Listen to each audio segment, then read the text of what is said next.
नमस्कार, मी करण आपलं सगळ्यांचं माझ्या चॅनलवर स्वागत आहे. मित्रांनो, मागच्या महिन्यात 17 सप्टेंबरला भारताचे सरन्यायाधीश B.R. गवईंनी श्रीहरी विष्णूंबाबत अपमानकारक टिप्पणी केली होती. तुम्ही खूप मोठे विष्णुभक्त असल्याचं सांगताय ना, तर जाऊन त्याच देवाला प्रार्थना करा. त्यांनाच मूर्तीवर शीर बसवण्यासाठी काहीतरी करायला सांगा. त्यांच्या या वक्तव्यावरून सोशल मीडियावर देशातल्या वेगवेगळ्या बार असोसिएशनमधल्या वकिलांनी तीव्र निषेध व्यक्त केला. पण गवईंच्या या वक्तव्यामुळे देशात कुठेही हिंसा भडकली नाही. कोणत्याही व्यक्तीने हातात चाकू घेऊन कोणाचाही गळा चिरला नाही, कारण त्यांची टिप्पणी ही हिंदूंबाबत होती.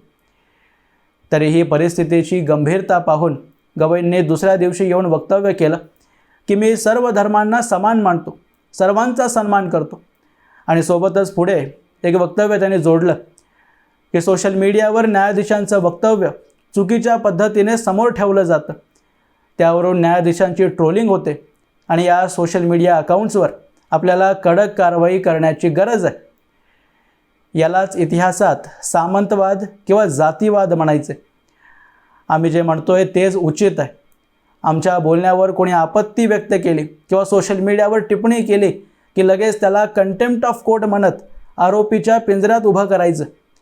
आणि ज्या न्यायाधीशांचा मी अपमान केला असेल तोच व्यक्ती न्यायासनावर बसून माझ्या विरोधात सुनावणी करणार. यातही अजब गोष्ट ही की हा कायदा ब्रिटिश सरकारने 1926ला आणला होता, त्यांच्या गोऱ्या साहेबांना कोणालाही बोलता येऊ नये म्हणून.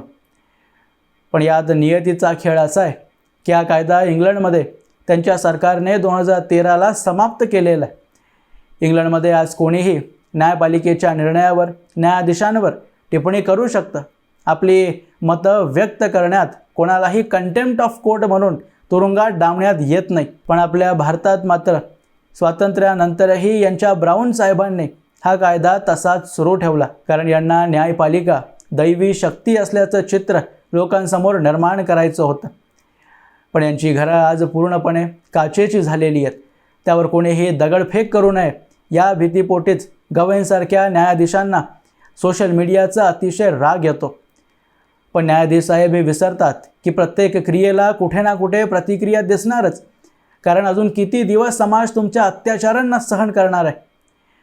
त्या अत्याचारांची चरमसीमा गवईंनी विष्णूंवर टिप्पणी करून गाठली आणि त्याच क्रियेची प्रतिक्रिया म्हणून 6 ऑक्टोबरच्या दिवशी सर्वोच्च न्यायालयाचे वरिष्ठ वकील राकेश किशोर यांनी गवईंच्या दिशेने बूट फेकून निषेध व्यक्त केला. त्यांच्या या कृत्याला लोकशाहीत खरंच कुठेही जागा नाही आहे. कोणीही याला समर्थन करू नये. पण गवईंनीही आपल्या वक्तव्याबद्दल हिंदू समाजासमोर माफी मागितलेली नाही आहे. त्यामुळे मग आमच्यासारख्या लोकांना म्हणावं लागतं की तो फेकलेला बूट गवईंवर नव्हता, तर भ्रष्ट आणि हिंदू विरोधी न्यायपालिकेवर होता. पण काँग्रेस आणि त्यांच्या डाव्या इकोसिस्टमने बिहारच्या निवडणुकीला समोर ठेवत दलित सरन्यायाधीशांवर एक मनोवादी, जातीवादी आणि सनातनी व्यक्तीने हल्ला केल्याचं चित्र उभं केलं. कारण राकेश किशोर यांनी हल्ला केल्यानंतर घोषणा दिली होती की सनातनाचा अपमान हिंदुस्थान सहन करणार नाही. आता एखादा व्यक्ती सनातन या शब्दाचं उच्चारण करत असेल तर तो ब्राह्मणच असणार असा अंदाजा यांच्या सिस्टमने बांधला. आणि या एका अंदाजावरून वेगवेगळ्या शहरांमध्ये वेगवेगळ्या पक्षांद्वारे छोटी मोठी आंदोलनं, विरोध प्रदर्शन घडवण्यात आली. पण या दरम्यान एक धक्कादायक माहिती आपल्या समोर आली आहे, जी माहिती ऐकल्यानंतर हे सर्व जातीवादी किडे पुन्हा आपल्या बेळात पळून जाण्यासारखी परिस्थिती निर्माण होणार आहे. बूट फेकून मारलेल्या राकेश किशोर यांनी ऑफ इंडियाला मुलाखत दिली. त्यात ते दावा करतात की ते स्वतःही दलित आहेत. हल्ल्यानंतर पोलिसांनाही जात प्रमाणपत्र दाखवण्यासाठी ते पुढे गेले होते, पण पोलिसांनी त्यांना गरज नसल्याचं सांगितलं. तो धक्कादायक व्हिडिओ तुम्ही स्वतः एकदा पहा. ये राकेश किशोर मेरा नाम है, ना पांडे है, ना तिवारी है, ना गुप्ता है, ना जायसवाल है, कुछ नहीं. मैं खुद दलित हूँ, वो नहीं जानते तो अज्ञानी है. खुद दलित हूँ, मैं बोलूँ जानते नहीं है तो मैं क्या करूँ. मैंने पुलिस वालों से भी कल कहा था जो आए थे कि मुझे लोगों से बात करने दो, मैं अपने डॉक्यूमेंट्स दिखा दूं कि भाई मैं किस जाति को बिलोंग करता हूँ, शायद समझ में आए. तो उन्होंने भी मना कर दिया कि नहीं, आपकी जान को खतरा है, अभी आप आगे मत जाइए. जी जी सर. तो वो घर पे बैठे रहे, आके नहीं निकलने देंगे। बौद्ध धर्म का जितना मुझे ज्ञान है बौद्ध धर्म का, उतना किसी को मिलना मुश्किल है। मैं बहुत पढ़ता हूँ गौतम बुद्ध को, मैं उनकी बातों पे चलता भी हूँ। आपको लगता है सर सीजीआई की कुर्सी से B.R. गवई जी ने जानबूझ करके सनातनियों का या हिंदू धर्म का अपमान किया, भगवान विष्णु पर टिप्पणी? नहीं, जानबूझ के नहीं किया। जो उनके दिल की भावनाएं थी वो निकल के आ गई बाहर। उनके दिल में हिंदू और सनातन धर्म के लिए जो क्षोभ है, जो क्रोध है, जो वो निकल के आ गया अपने आप से जवान पर। आपको तो पता है एक दूसरा सेक्ट तैयार हो रहा है जो हिंदू से कट के अलग हो गया, जिसने कल घेराव किया हमारा। जी, वो भी आतताई लोग हैं एक तरीके से। हा दावा जर खरा असेल तर राकेश किशोर यांनी ANIला सुद्धा यापूर्वी एक मुलाखत दिली होती। त्यात ते म्हणाले होते की गवईंनी विष्णूंवर केलेल्या वक्तव्यामुळेच असंतोष वाढला आणि इतक्या टोकाचं पाऊल आपल्याला उचलावं लागलं।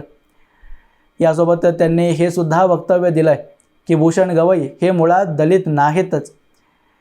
यामागे ते कारण देतात की भूषण गवईंचा जन्म बुद्ध धर्म मानणाऱ्या कुटुंबामध्ये झाला, कारण त्यांचा जन्म होण्याच्या अगोदरच त्यांच्या पित्याने हिंदू धर्माचा त्याग करून बौद्ध धर्म स्वीकारलेला होता आणि मग त्यानुसार हिंदूंमध्ये असलेली जातीय व्यवस्था भूषण गवईंवर कशी लागू होते आणि मग ते दलित कसे होतात। याला संवैधानिकरित्या पाहायला गेलं तर बुद्ध धर्मीयांना सुद्धा ज्याने हिंदूंमधून बौद्ध धर्मात धर्मांतरण केलं असेल त्यांनाही दलित मानलं जातंच आणि आरक्षणाच्या सर्व सुखसुविधा ज्या असतात त्या त्यांना दिल्या जातात। पण जर या मुद्द्याला आपण बाजूला ठेवलं आणि राकेश किशोर यांनी जो मुद्दा उचलला आहे तो अतिशय महत्त्वाचा आहे।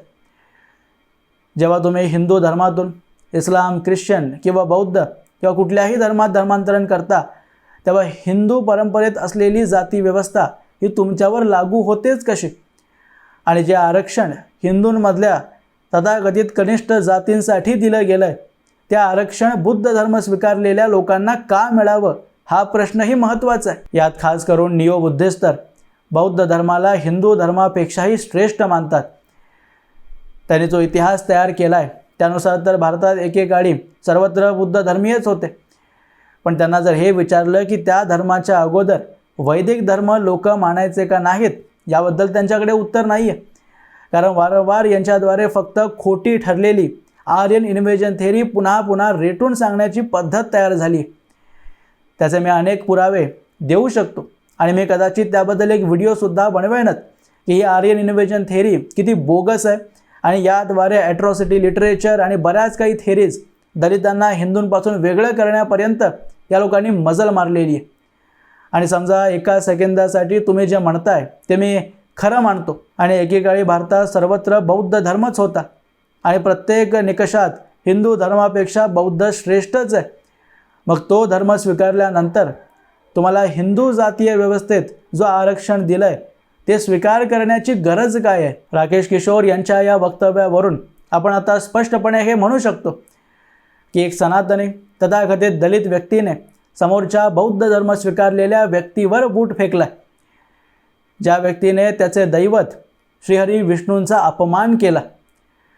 यात मनोवाद, जातीवाद किंवा कुठल्याही दुसऱ्या प्रकारचा मुद्दा येतच नाही आणि मला वाटतं हा खुलासा झाल्यानंतर सर्वात जास्त रक्ताचे अश्रू सुषमा अंधारेंच्या डोळ्यात आले असतील, कारण काल रात्रभर जागी राहून त्याने गवईंसाठी भलं मोठं पत्र लिहिलं आहे आणि त्याचं शीर्षक आहे B.R. गवई तुम्ही पापी आहात, कारण तुम्ही ऋषी कुळात नाही तर एका जातीय व्यवस्थेने त्यागलेल्या शूद्र कुळात जन्म घेतला आणि हे खरंच आहे।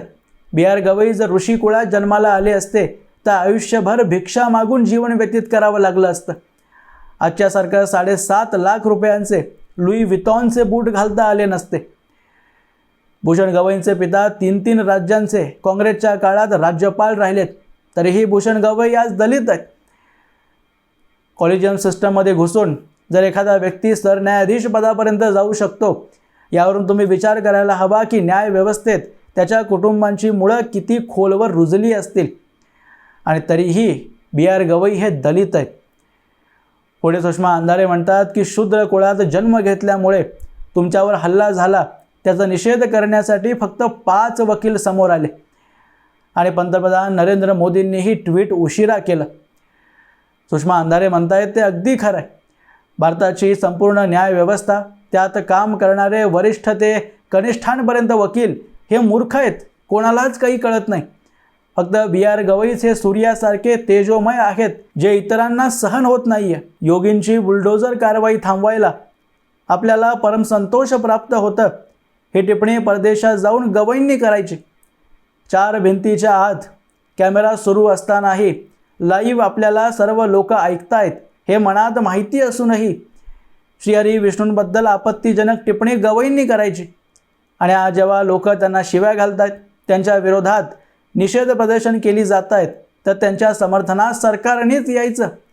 कारण त्यांचे वडील 3 राज्यांचे राज्यपाल होते आणि त्यांच्या पोटी जन्माला येऊन भूषण गवईंनी अनेक प्रकारे यातना सहन केल्या आहेत आणि त्यामुळेच ते दलित आहेत.